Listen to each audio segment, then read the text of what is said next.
پاکستان اور میانمار کے درمیان دو طرفہ تعاون کے فروغ کے لیے مفاہمتی یادداشت پر دستخط کر دیے گئے آپ کو بتائیں کہ پاکستان اور میانمار کے درمیان دو طرفہ تعاون کے فروغ کے لیے مفاہمتی یادداشت پر دستخط اسلام آباد میں منعقدہ تقریب میں نائب وزیر اعظم اسحاق ڈار اور میانمار کے وزیر خارجہ نے مفاہمتی یادداشت پر دستخط کیے۔ فریقین کا علاقائی اور بین الاقوامی امن اور سلامتی پر تبادلہ خیال، باہمی دلچسپی کے امور پر قریبی رابطے میں رہنے پر بھی اتفاق کیا گیا۔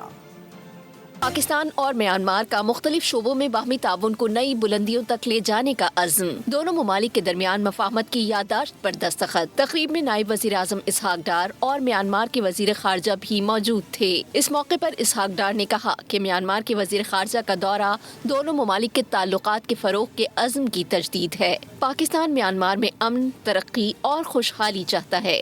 ثقافت، سیاحت سمیت دیگر شعبوں میں تعاون کے مواقع موجود ہیں۔ His visit reflects the importance that both countries attach to revitalizing and strengthening Pakistan-Myanmar relationship. We undertook a comprehensive review of bilateral cooperation, including political, commercial, trade and cultural areas, as well as people-to-people exchanges. Myanmar کے وزیر خارجہ کا کہنا تھا کہ پاکستان کے ساتھ مختلف شعبوں میں تعاون کو مزید مضبوط بنائیں گے، مستقبل میں ایک دوسرے کے تجربات سے فائدہ اٹھائیں گے۔ سبسکرائب کریں اور بیل دبائیں تاکہ کوئی خبر رہ نہ جائے۔